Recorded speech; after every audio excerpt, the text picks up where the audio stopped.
A man walks up into the timber above his own cabin to cut a Christmas tree. He knows that ground.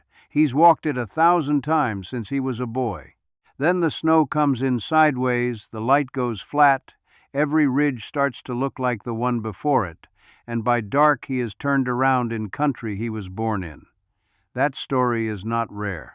It happens every single winter to locals, on land they own outright. And here is the part. That ought to sit heavy with you. Most of the folks that cold country killed did not die because they couldn't find the way home. They died because nobody could find them. They had no way to say, "Here I am, I'm alive, come get me." That one skill. The last one on this whole list has pulled more people off of freezing mountain breathing than any map ever drew. For a long time we got told the old frontier hands were just tougher than we are. That's the story. It is backwards. They were not tougher. They knew things. 30 plain things mostly that turned a bad night in the mountains from a funeral into an inconvenience. And every one of these 30 still works today exactly as well as it did 200 years ago, because fire and cold and dirty water have never once changed their minds about how they behave. Stay to the end, because I am holding a few of these back on purpose. Number 17 turns good meat into a hospital stay if you miss one temperature by a hair. Number 19 is older than most of the counties that will fine you for doing it. Number 8 looks exactly like a wild carrot and will stop a grown person's heart inside of an hour. And number 1 is the one search and rescue crews still beg every soul in the backcountry to learn. I'm Roy, 7th generation on this ridge in the southern mountains. My people came up in the 1700s and never had the good sense to leave. My daddy passed young, so my grandfather finished raising me, and he did one thing I have never gotten over. He wrote it all down, a whole life of it, in a leather book, in soft pencil, so it wouldn't walk out the door when he did. He made me promise the knowing wouldn't die with him. So here we sit. If you'd like the rest of what's in that book dragged back up into the daylight where it belongs, tap the subscribe button. Not for my sake. I'm fine. It's that this kind of knowing only lives if it gets handed down, and the handing down mostly quit a generation or two back. You'll want the next one regardless. The real question was never what we lost. It's who came out ahead when we forgot. I'll name them as we go. And none of it is a conspiracy. It is just how a market breathes. Somebody sells you the thing you used to do for free, and after a while you plain forget you ever could. That is not a failing in you. They are very good at their work. We are counting down from 30. Number 30, fire from a rock, not a lighter, a piece of hard chert or flint and a striker of high-carbon steel. The back of an old file is perfect. Strike down along the edge, and the steel sheds tiny shavings that flash near 2,000 degrees. Trouble is they die in a blink, so they need a soft bed to land in. That bed is char cloth. Pack a square of pure cotton into a tin with one nail hole punched in the lid. Set it in the coals until the smoke quits, and what comes out catches a spark like it's been starving for one. One spark into a nest of dry grass, a slow breath, and you have flame. $1 in old cotton and a tin you already own. Match companies would just as soon you forgot, and I don't blame them. They've product to move. But a box of matches runs dry. A rock never does. Which one you'd rather have the night your fire is the only warm thing for a mile brings us straight to number 29. Number 29, the bow drill. The backup that needs nothing you can't cut from the woods. A curved stick strung with a bootlace, a straight spindle of dry softwood spun in a notched board, and a handhold on top to press down. You saw the bow and the spindle spins, and the friction grinds off a little pile of black dust in that notch. Keep it up, and the pile starts to smoke and forms a coal the size of a match head. Tip that coal into your tinder and blow. It is genuinely hard the first 10 times and easy the 50th. Nobody profited off you for getting this one. It simply got inconvenient. But inconvenient and impossible are two different words, and the difference is number 28. Number 28. The Dakota fire hole. Dig one hole about a foot across for your fire, then a second slanted hole a foot off to the windward side that meets it at the bottom. That side hole feeds air in low, so the fire burns hot and clean and nearly smokeless, down out of the wind, hidden and efficient. It sips wood, and it doesn't paint a smoke signal across the whole valley when you don't want one. Fills back in with 2 minutes and a boot, which is a fine thing until you want your fire to last the night without tending, and that's number 27. Number 27. Banking a fire.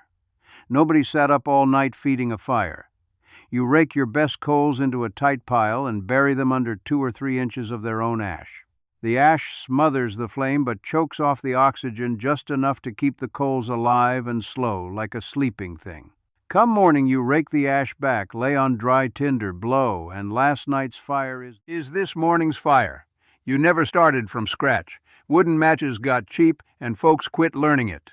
No villain there, just a nickel box of certainty that let a good habit slip. Keeping the coals is one thing. Aiming the heat is number 26. Number 26. The reflector fire. A fire in the open throws half its heat straight up to the stars, and the stars don't need it, so you build a wall. Stack green logs or flat stones into a low back wall 2 feet high, a couple feet behind the fire, and you build your fire between that wall and your shelter opening. The wall catches the heat that would have wandered off and throws it back at you. A small fire against a good reflector will warm a lean-to better than a bonfire out in the open and burn 1/4 of the wood, and a reflector is only as good as the shelter it's aimed into, so number 25.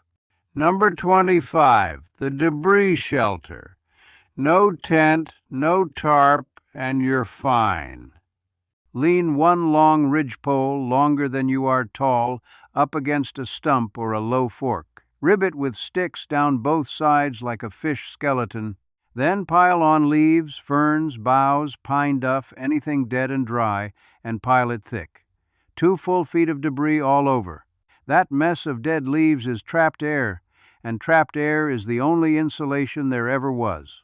Crawl in, and your own body heats the little space like a den. Costs nothing but an hour of dragging brush, which is time well spent, because the real killer up there isn't the cold. It's the cold and wet together. And that's number 24. Number 24. Staying warm when it's wet. Wet cold takes people down faster than dry cold ever will, because water pulls heat off your skin about 20-odd times quicker than air. So 3 rules.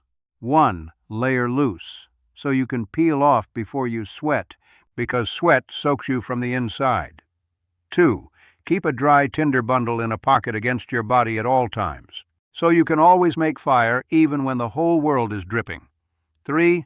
Learn fatwood. That's the resin-soaked heartwood down in an old pine stump, and it lights soaked to the bone and burns like a candle. If you ever start slurring or fumbling your fingers in the cold, that's your body sounding the alarm. Get warm and get dry right then, not in an hour. Now, all of that keeps you alive a night. Water keeps you alive a week, and it is where the real danger hides. Number 23. Finding and cleaning water. Follow the land down. Water runs to the low ground, into draws and hollows, and green thick brush in a dry slope usually means a seep. But here's the piece that saves you, and it comes straight from the CDC, not from me. That clear mountain stream can carry 2 parasites, Giardia and Cryptosporidium, that will wreck you for weeks. The old fix is still the surest fix on earth. Bring the water to a hard rolling boil for 1 full minute. If you're up high above 6,500 feet, make it 3 minutes. Boiling kills all of it, every germ, which no filter can promise. Bleach and iodine won't touch the crypto. The kettle will. The bottled water aisle is a fine business, and it earned its money honest, selling folks certainty. But a pot of boiling water has been selling that same certainty for free since the first cook fire. Water keeps you. Knowing what tomorrow's weather intends is number 22. Quick word before we go further, and then I'll drop it. There is a lot more of every one of these than I can fit in one sitting. I gathered the whole of it into a book over on my site. That book is the long version, all the numbers and the little tricks the video's got no room for. It's there if you want it, and I won't bring it up again. Back to the mountain. Number 22. Reading the sky. High wispy clouds like horsetails mean a change is coming in a day or so. When they thicken and drop and the sky goes to a gray sheet, rain is close, usually inside 12 to 24 hours. Smoke that hangs low and won't rise means high humidity and weather moving in. A ring around the moon is ice crystals up high, and rain or snow often follows within a day. Animals feel the pressure drop before you do and get restless and quiet. Old hands read all of it as one instrument, which mattered because once weather turned, you had to know your way, and that's number 21. Number 21. Finding your direction. The sun rises roughly east and sets roughly west, and at midday it sits due south of you here, so your shadow at noon points north. At night, find the Big Dipper, run a line off the 2 stars at the end of its cup, and it lands you on the North Star, which does not move all night, and read the land itself. Streams run downhill toward bigger water, and bigger water runs toward people. Moss is a liar, so don't trust it. The GPS in your pocket is a marvel, and I use one. But it runs on a battery, and the sun has never once needed charging. Knowing where you are is one thing. Knowing what walked through is number 20. Number 20. Reading track and sign. A fresh track has sharp, crisp edges. An old one is crumbled and softened by wind. Toes splayed wide and dug in deep means the animal was moving fast. Bent grass and broken twigs tell a direction. Droppings tell you what's near and how lately. This was not a hobby. This told a man whether supper was close or whether something with teeth was sharing his hollow. Here's your first fair warning, friend. From here down, the list stops being quaint. A good many of these have a real way to hurt you, or a rule written against them, and I'll flag everyone. Starting with number 19. Number 19. Snares and the deadfall. A snare is a loop of wire or cord set on a game trail that tightens when the animal pushes through. A deadfall is a heavy flat rock propped on a trigger of sticks, baited so it drops when it's nudged. Cheap, silent, and they work while you sleep. But hear me plain. Trapping is tightly regulated everywhere now, with seasons and licenses and rules about what and where, and in most places you can only legally do this in a true survival emergency. Check your state's law before you set a single loop. The regulations came for good reasons, and they also happen to sit real comfortable with the folks who'd rather sell you the meat. Not a conspiracy. Just how it shook out. Catching the animal is step 1. Handling it is number 18. Number 18. Field dressing. The clock starts the second the animal is down because heat spoils meat and heat is trapped inside the body. So you open the belly careful, not deep enough to nick the gut, and get the innards out fast to let the carcass cool. Work clean. The single biggest cause of ruined and dangerous wild meat is a sloppy cut into the intestines that spreads bacteria through everything. Cool it, keep it clean, keep it dry. The grocery butcher counter is a convenience I'm glad exists. It also quietly took a skill every family used to own. Getting the meat is one thing. Making it last without a refrigerator is where the old folks were flat geniuses, and it starts at number 17. Number 17. Jerky on a rack. Thin strips of lean meat, all fat trimmed off because fat goes rancid. Dried low and slow over coals or in the sun until they snap instead of bend. Now here is the temperature I warned you about, and it is not folklore, it is the USDA's own standing recommendation. Before you dry it, you must heat the meat to 160 degrees, or 165 for poultry, all the way through.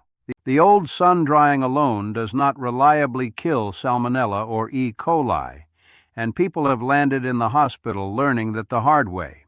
Heat it first to kill the bugs, then dry it at a steady 130 to 140 degrees. Do that, and a pound of meat becomes 4 ounces that keeps for months with no power at all. Get the temperature right, and jerky is a miracle. Add fat to it on purpose, and you get the most complete survival food ever made, which is number 16. Number 16, pemmican. The original power bar made by the Plains Nation centuries before anybody bottled a protein shake, and the word comes from the Cree. You take that dried jerky and pound it to a coarse powder. Then you render fat down to clean tallow and pour it over, and here's the ratio the fur trade records all point to.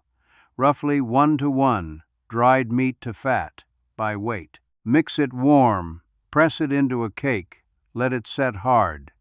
The fat seals the dried meat away from air and moisture, and a properly made cake keeps for years without a lick of refrigeration.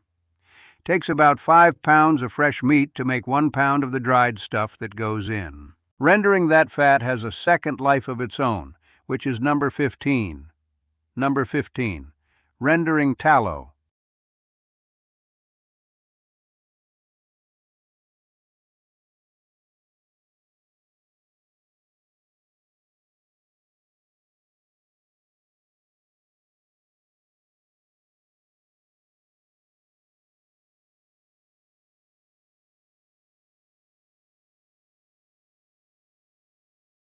And it's cooking grease that keeps for a year in the cupboard.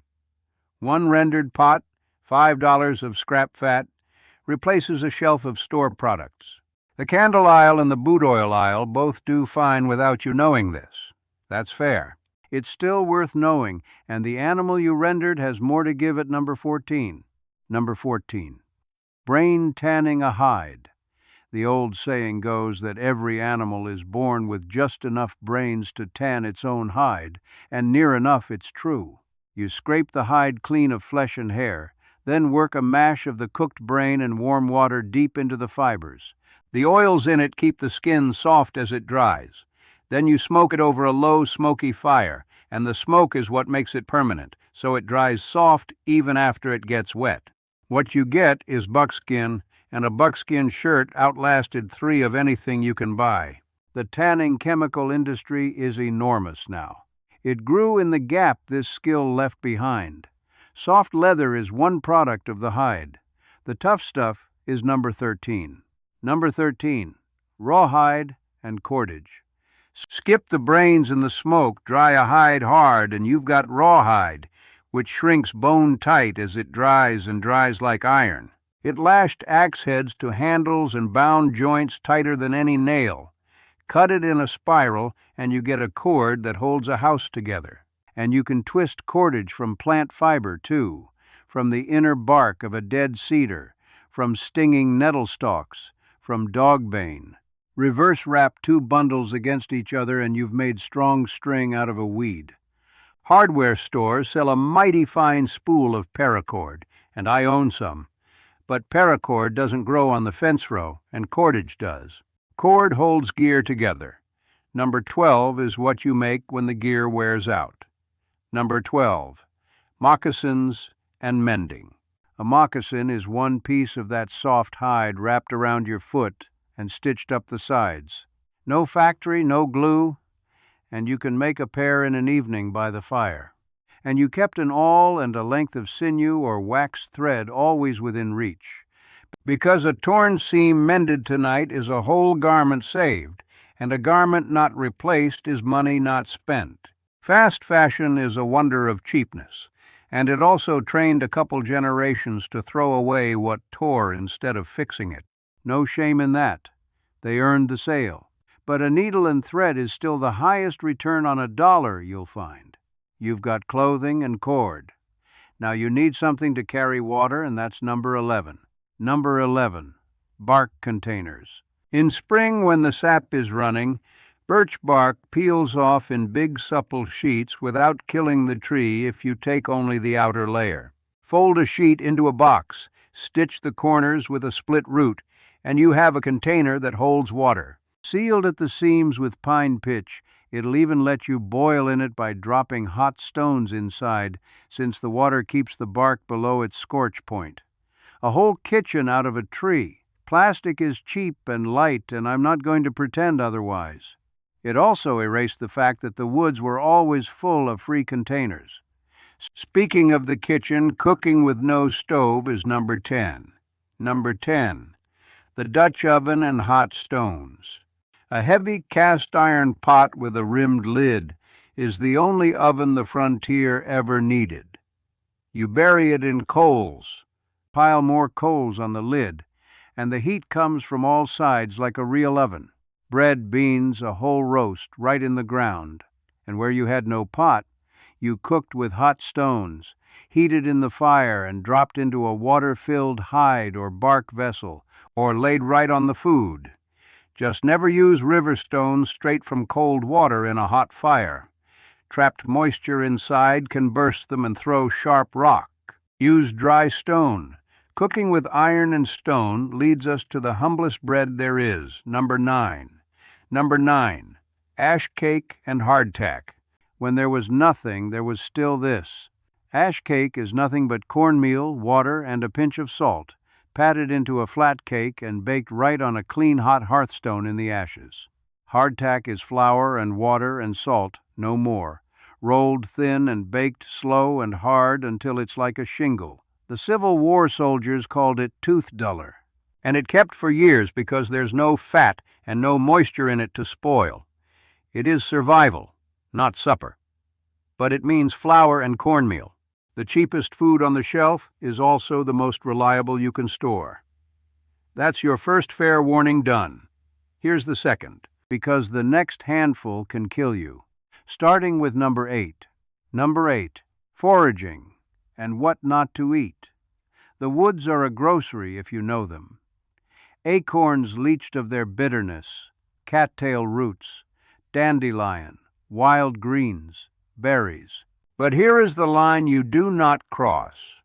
There is a plant the USDA calls the most poisonous plant in all of North America, and it is water hemlock.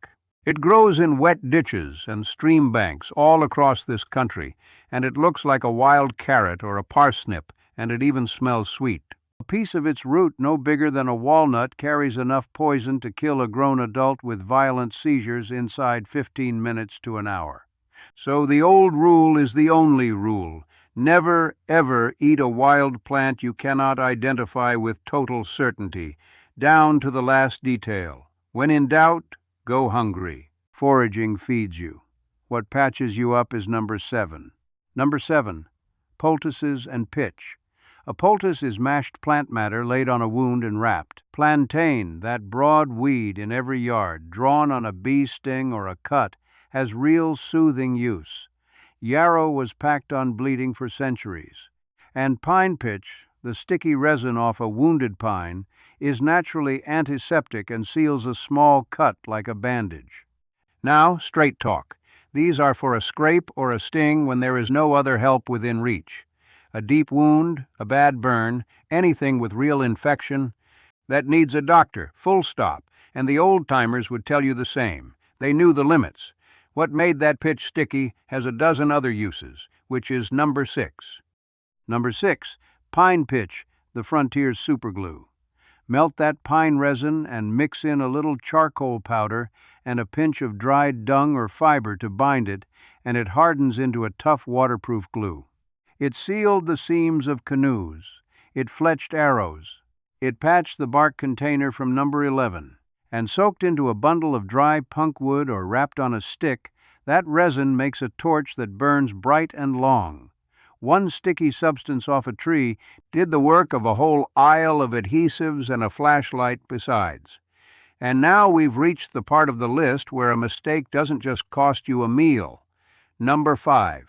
Number 5, casting your own lead. Frontiersmen didn't buy ammunition. They poured it, melting lead, and casting round balls in an iron mold at the fire. Lead melts at a low 621 degrees, easy over a good bed of coals. But this is the one on the whole list I'll ask you to be most careful with. And the numbers come from Michigan State University's occupational medicine people. Lead gives off toxic fumes as it gets hotter.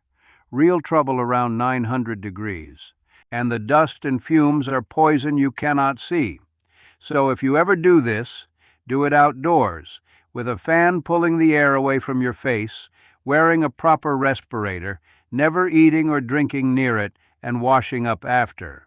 And check your local law first. This is a real cost saver and a real hazard in the same breath.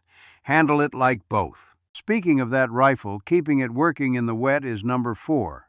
Number 4. Keeping your powder dry. The old phrase wasn't a saying, it was life or death. Damp powder doesn't fire, and a rifle that won't fire is a club. So powder rode in a sealed horn with a tight stopper, kept warm and dry against the body. The lock got greased with a little tallow to shed water. The muzzle got a scrap of greased leather over it in the rain. The whole discipline was moisture management, and it's the same discipline that keeps your matches, your phone, and your medicine working today. Whatever must stay dry, seal it and carry it warm against you. Now the 2 most dangerous things left. Crossing water is coming, but first, sharing the woods with something bigger than you, number 3. Number 3. Caching food from bears. A bear's nose is better than a bloodhound's, and a bear that gets your food once will come back for you. So you never keep food in your shelter. You hang it, and the National Park Service gives the exact spec. Get your food bag at least 10 to 12 feet up off the ground and at least 4 feet out from the tree trunk on a branch too thin for a bear to climb out on. And hang it a good 100 feet or more downwind from where you sleep. This isn't old superstition. It's current federal guidance in every bear country park in the nation, because the old way was simply right. Protecting your food is survival. Getting across the river alive is number 2. Number 2. Fording safely. More travelers drowned at crossings than you'd ever guess, because moving water is far stronger than it looks. Knee-deep water moving fast will take your feet out from under you.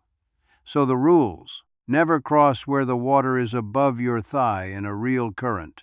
Unbuckle your pack's waist strap first, so if you go down the pack can't drag you under and pin you.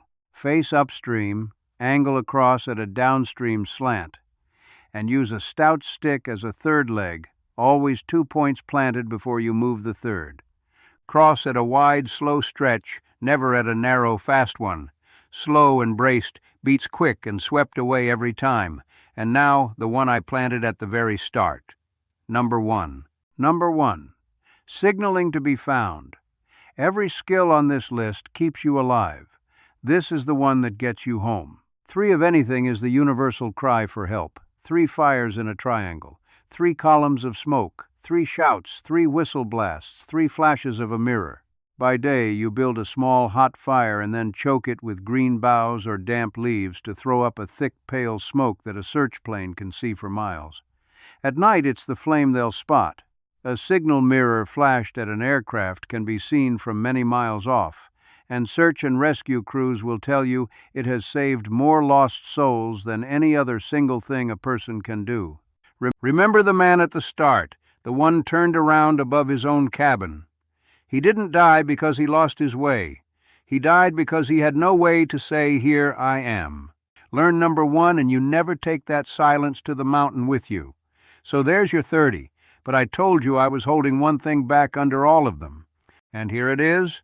Every one of these 30 is really the same one thing wearing 30 coats. It's the quiet ability to meet your own need with your own 2 hands. To make the fire, hold the water, find the way, feed yourself, patch the wound, and call for help without waiting on anyone's permission or purchase. That's the real prize. Not 30 tricks. One kind of person. And the reason all 30 faded is the plainest thing in the world. There's no money in a family that can do for itself. That's not somebody's evil plan. It's just arithmetic. The good news is arithmetic runs both ways, and every skill you take back is a little you keep. So don't go try all 30 this weekend and burn yourself out. Pick one. This Saturday, make char cloth. A tin you already own and a scrap of old cotton, no cost. Or spend $3 on a pound of fat and render 1 small pot of tallow at your stove tonight. Or this week, just practice hanging a food bag 10 feet up a tree in your own backyard till it's easy. One skill, done once, is yours for life. Now I want to hear from you, and I read these. Which of these 30 did your own people actually do? Did your grandmother render her own tallow? Did your granddad cast his own shot or bank the stove overnight? What was your family's own trick, the one that never made a list? Tell me your region and tell me the trick. Whichever one lights up the comments the most, that's the one I take all the way to the bottom in the next full video. And speaking of next time, I've been meaning to show you the one the old folks called the poor man's refrigerator. A hole in the ground and the right stones that kept a whole winter's food cold and sound with no power and no ice. And there's a right way and a wrong way that most folks miss. That's coming. Before you go, the good folks who run this platform have most likely already set another one of mine right there on your screen, and it's probably one you'll take to. Go on and give it a look. I'll see you at the next fire.